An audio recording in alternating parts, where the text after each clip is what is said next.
அனைவருக்கும் வணக்கம்.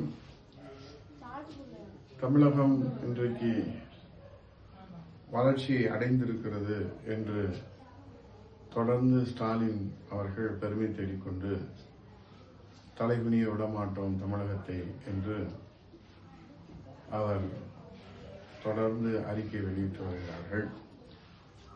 குறிப்பாக நாம் பார்க்க வேண்டியது, குற்றங்கள் எண்ணிக்கை குறைக்கப்படுவதே உண்மையான முன்னேற்றத்தினுடைய அடையாளம் என்பது மாண்புமிகு முதலமைச்சர் அவர்கள் அறியாதது ஒன்றுமல்ல.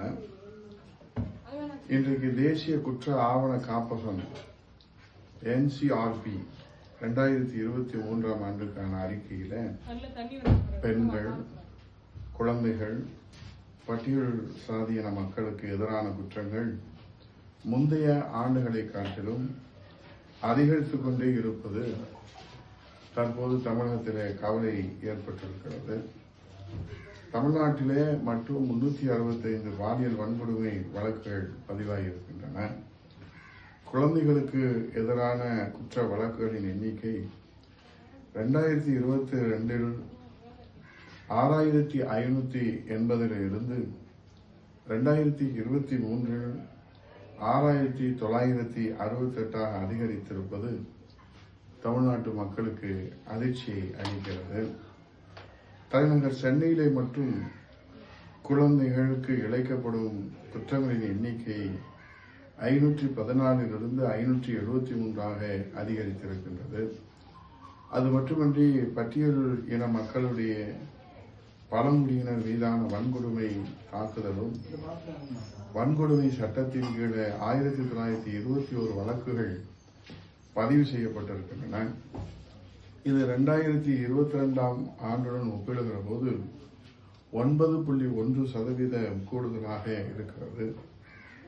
2021 இருந்து 2023 வரை, அதற்கு முந்தைய ஆண்டுகளிலும் பதிவான வழக்குகளில் கணக்கிட்டால் 68% அதிகரித்திருப்பது நமக்கு கவலையை ஏற்படுத்தியுள்ளது. ஆகவே பெண்கள், குழந்தைகள், முதியோர், பட்டியல் இன மக்கள், பழங்குடியினர் ஆகியோருக்கு எதிரான கொடும் குற்றங்கள், கொலை குற்றங்கள், பொருளாதார குற்றங்கள், இணையவழி குற்றங்கள், ஊழல் குற்றங்கள், விபத்துகள் உள்ளிட்ட பிரிவுகளிலே நடைபெற்ற வழக்குகளின் அடிப்படையிலே தான் இந்த அறிக்கை வெளியிடப்பட்டிருக்கிறது. தமிழ்நாட்டில் பெண்கள், குழந்தைகள், பட்டியல் சாதி மக்களுக்கு எதிரான குற்றங்கள் தொடர்ந்து அதிகரித்துக் கொண்டே இருக்கிறது. இதை தடுக்கும் உறுதியான நடவடிக்கை எடுக்க மாண்புமிகு முதலமைச்சர் தலைமையிலான திமுக அரசு முன்வருமா, அல்லது எப்போதும் போல தமிழகம் போராடும், தமிழகம் வெல்லும் என்கிற மக்களை திசை திருப்புகிற நிலையிலேதான் அரசினுடைய அக்கறை இருக்கிறதே தவிர, இது போன்ற சட்டம் ஒழுங்கு பிரச்சனைகளுக்கு தீர்வு காண்பதற்கு எந்த விதமான கவனம் செலுத்துவதாகவும் தெரியவில்லை.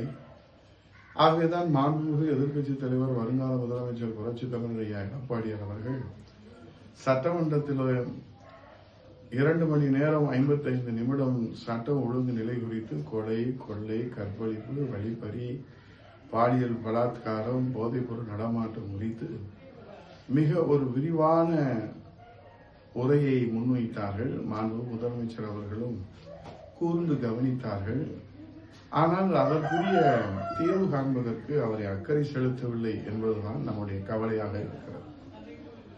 அதற்கு பின்பும் இந்த குற்றங்களுடைய எண்ணிக்கை அதிகரித்துக் கொண்டே இருப்பதைத்தான் இன்றைக்கு எந்த விதமான அரசியல் காழ்ப்புணர்ச்சியும் இல்லாமல் மக்கள் மீது உள்ள அக்கறையின்பால் மக்களினுடைய பாதுகாப்பு அரணாக இந்த அரசு இருக்க தவறியதை மாண்புமிகு எதிர்க்கட்சி தலைவர் அவர்கள் தொடர்ந்து சுட்டிக்காட்டி வருவதை இந்த முதலமைச்சர் அவர்கள் ஏன் கவனத்திலே கொள்ளவில்லை? அதனால்தான் இன்றைக்கு தேசிய குற்ற ஆவண காப்பகம் NCRP வெளியிட்டிருக்கிற இந்த அறிக்கையில இந்த அரசினுடைய கையாளாகத்தனம், அக்கறையின்மை, நிர்வாக சீர்கேடு, குளறுபடி இவையெல்லாம் மாண்புமிகு எதிர்க்கட்சி தலைவர், மாண்புமிகு புரட்சி தமிழர் வருங்கால முதல்வர் செய்ய எடப்பாடியார் அவர்கள் எடுத்து வைத்த வாதங்களுக்கு வலிமை சேர்க்கின்ற வகையிலே ஆதாரமாக NCRP-யினுடைய அறிக்கை வெளிவந்திருப்பதை இனிமேலாவது இந்த 4 மாத காலத்திலே இனி என்ன செய்ய முடியும் முதலமைச்சரால் என்ற கேள்விதான் மக்களிடத்தில் இருக்கிறது. அதற்கு ஒரே தீர்வு ஆட்சி மாற்றம். புரட்சித் தலைவர் எடப்பாடியுடைய தலைமையிலே மீண்டும் மக்களாட்சி மலர்ந்து மன்னராட்சிக்கு முன்னுரை எழுதுகிற காலம் கணிந்து வந்திருக்கிறது என்று சொல்லி நன்றி கூறி விடைபெறுகிறேன். நன்றி, வணக்கம்.